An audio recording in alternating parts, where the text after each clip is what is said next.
चलिए, भारतीय रेल के यात्रियों के लिए अब एक अच्छी खबर आती हुई दिख रही है, क्योंकि 14 फरवरी से अब ताज़ा खाना ट्रेनों में मिलना शुरू हो जाएगा। दरअसल कोरोना काल के चलते हुए 2 साल पहले ये बंद हो गया था। दिसंबर 2021 से दुरंतो में, राजधानी में, शताब्दी ट्रेनों में शुरू हुआ था, लेकिन अब बाकी ट्रेन में भी शुरू हो जाएगा। क्या है पूरी खबर, जानते हैं समीर दीक्षित के साथ, जो हमारे साथ लाइव जुड़े हुए हैं। समीर, कब से मिलेगा ये खाना और अब ये हर ट्रेन में होने लग जाएगा? जी बिल्कुल, ये जरूर रेल यात्रियों के लिए अच्छी खबर है कि वो रेल सफर के दौरान जो रेलवे के पेंट्री कार से जिनको जो गर्मा गर्म खाना आता है, उसकी शुरुआत लगभग सभी ट्रेनों में वो हो जाएगी। 14 फरवरी से ये सेवा सभी ट्रेनों में बहाल हो जाएगी। अभी ये जो सेवा है वो चुनिंदा ट्रेनों में दी जा रही है, जिसमें राजधानी, शताब्दी, दुरंतो है। लेकिन इस तरीके की ट्रेनों में जिसमें कैटरिंग सेवा दी जानी है, उसमें तकरीबन 80% ट्रेनों में IRCTC ये सेवा दे रही है, जबकि 14 फरवरी से 100% ट्रेनों में सेवा बहाल हो जाएगी। दरअसल 23 मार्च 2019 से कोविड के चलते कैटरिंग सेवा को टेम्परेरी अस्थायी रूप से रोक दिया गया था। उसके बाद 5 अगस्त 2020 से रेडी टू ईट कैटरिंग सेवा को इसको शुरुआत किया गया था रेल यात्रियों के लिए। उसके बाद में रेल मंत्रालय ने स्थिति के सुधरने पे ट्रेन में गर्मा गर्म खाना परोसे जाने की सेवा को बहाल किया था। और अभी स्थिति यह है कि दिसंबर 2021 तक तकरीबन 30% ट्रेनों में यह गर्म खाना परोसा जाता था। यह आंकड़ा यानी कि ट्रेनों की संख्या में बढ़ोतरी करके जनवरी 2022 में 80% ट्रेनों में गर्मा गर्म खाना यात्रियों को परोसा जाता है। और अब IRCTC ने ऐलान किया है कि 14 फरवरी से 100% ट्रेनों में, तकरीबन 550 ट्रेनों में, जिसमें राजधानी, शताब्दी, दुरंतो एक्सप्रेस ट्रेन शामिल है, उन सभी ट्रेनों में यात्रियों को रेल सफर के दौरान गर्मा गर्म खाना मिलेगा। तो जाहिर है जितनी अच्छी खबर ये रेल यात्रियों के लिए ही है, उतनी ही बेहतर बात ये IRCTC के लिए भी है, क्योंकि कैटरिंग से उनकी जो आमदनी होती है, जो फिलहाल कुछ उस पर ब्रेक लगा हुआ था, उसके दरवाजे दोबारा खुल जाएंगे। IRCTC को आमदनी भी मिलेगी और रेल मुसाफिरों को उनके सफर के दौरान अच्छा खाना, गर्म खाना मिल सकेगा। बहुत बहुत शुक्रिया समीर, इस जानकारी के साथ जुड़ने के लिए। चलिए आगे बढ़ते हैं और बात करते हैं एन चंद्रशेखरन को टाटा सन्स के चेयरमैन के पद पर फिर से नियुक्त कर दिया गया है। अगले 5 साल के लिए ये नियुक्ति रहेगी। 2017 में एन चंद्रशेखर पहली बार साइरस मिस्त्री सागा के बाद चेयरमैन बने थे। एन चंद्रशेखर क्यों इतने ज़रूरी हैं टाटा सन्स के लिए, उसके लिए उनकी उपलब्धियों और उनके कार्यकाल के बारे में समझना ज़रूरी है। और इस सारी जानकारी के साथ हमारे साथ जुड़ रहे हैं ये रिपोर्ट में। टाटा ग्रुप, जिसका नाम ही काफी है, जो ब्रांड किसी की पहचान का मोहताज नहीं, और इस ब्रांड को इस बुलंदी में पहुंचाने में बड़ा रोल अदा किया है इस चेहरे ने। एन चंद्रशेखरन, अनुभव का दूसरा नाम। एन चंद्रशेखरन काबिलियत का पर्याय, जिनको एक बार फिर टाटा सन्स की कमान मिल गई है। टाटा सन्स के बोर्ड ने एन चंद्रशेखरन पर एक बार फिर भरोसा जताते हुए उन्हें अगले 5 साल के लिए टाटा सन्स का चेयरमैन नियुक्त किया है।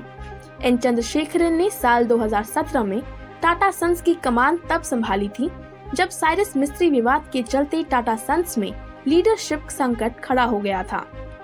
एन चंद्रशेखरन टाटा के लिए इतना भरोसेमंद चेहरा क्यों है, इसे समझने के लिए उनके करियर के कुछ पन्नों को पलटना जरूरी हो जाता है। अपने बीते कार्यकाल में एन चंद्रशेखरन टाटा सन्स के लिए कई शानदार काम कर चुके हैं। आज से 6 साल पहले 2016 में जब टाटा ग्रुप में साइरस मिस्त्री नाम का संकट खड़ा हो गया, मिस्त्री को अचानक ही कंपनी से बाहर का रास्ता दिखा दिया गया और रतन टाटा और मिस्त्री के बीच का टकराव लोगों के सामने आ गया। तब सभी के सामने ये सवाल खड़ा हो गया कि मिस्त्री के बाद कौन। तब टाटा ग्रुप ने TCS को नई ऊंचाई देने वाले एन चंद्रशेखरन पर भरोसा जताया और 21 फरवरी 2017 को उन्हें टाटा सन्स की कमान सौंप दी गई। ये एन चंद्रशेखरन ही थे जिन्होंने सुप्रीम कोर्ट में साइरस मिस्त्री मामले की लड़ाई लड़ी और टाटा ग्रुप को जीत दिलाई। उनके कार्यकाल में ही सरकारी एयरलाइंस एयर इंडिया की 7 दशक बाद फिर से टाटा ग्रुप में वापसी हुई। एयर इंडिया की बोली जीतना चंद्रा के लिए एक बड़ी उपलब्धि के तौर पर देखा जाता है। एन चंद्रशेखरन को टाटा समूह में 34 साल का अनुभव है। उन्होंने साल 1988 में IIM कलकत्ता से MBA करने के बाद टाटा स्टील में नौकरी शुरू की थी। उनके कार्यकाल के दौरान ग्रुप की कई कंपनियों का शेयर 3 गुना हो चुका है। सबसे इम्पॉर्टेंट बात है कि स्टेक होल्डर्स का भरोसा जो है वापस आ गया है, उन्होंने बढ़ाया है। और इसके अलावा जो है ग्रुप लेवल पे देखा जाए तो जो डेट लेवल से कर्ज, उसे भी कमाया गया है। आप देखेंगे तो कैपिटल एलोकेशन पॉलिसी आई है जहाँ पे एसेट लाइट बिजनेस मॉडल है उस पे ज़्यादा फोकस होने का बात रहेगा। और 5 साल में अगर देखा जाए तो मार्केट कैपिटलाइजेशन में लगभग 14.3 लाख करोड़ का एडिशन हुआ है इनके टेन्योर में। तो ये बहुत इम्पॉर्टेंट जो है निवेशकों के लिए भी इनका जो है योगदान बहुत अच्छा रहा है। इसके अलावा डिजिटल प्लेटफॉर्म में भी फोकस रहा है। उनके सारे बिजनेसेस में जो टेक का पोर्शन जो है एडिशन हुए जा रहा है। और आपने सुपर ऐप के बारे में भी सुना होगा। और आखिर में जो है 3S है जिस पे फोकस रहेगा, जिस पे रहेगा सिंप्लीफिकेशन, सिनर्जी और स्केलिंग, इस पे फोकस रहेगा। तो इनकी उपलब्धियां जो है बहुत अच्छी देखी गई है पिछले 5 साल में। हमने आंकड़ों को भी बात की है तो यहाँ पे देखिए कि TCS में लगभग पिछले 5 साल में 9 लाख करोड़ का एडिशन हुआ है। और बाकी अन्य जो कंपनीज़ हैं वहाँ पे भी जो एक अच्छी एडिशन देखने मिली है मार्केट कैप की।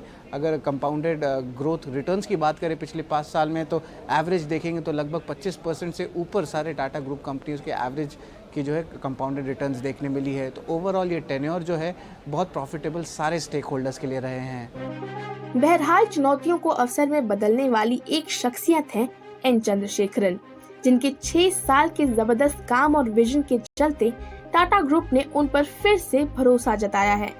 6 साल पहले का टाटा ग्रुप आज कई बदलावों से भरा है, जोश से लबरेज है और दुनिया भर के लिए नई उम्मीदें जगा रहा है। उम्मीद है कि इस टर्म में चंद्रशेखरन टाटा ग्रुप की कामयाबी की लकीर को और बढ़ाएंगे। ET नाउ स्वदेश। चलिए स्वदेश खबर के इस एडिशन में अभी के लिए इतना ही, लेकिन अपना और अपनों का ख्याल रखें। मुझको दीजिए इजाज़त और देखते रहिए ET नाउ स्वदेश।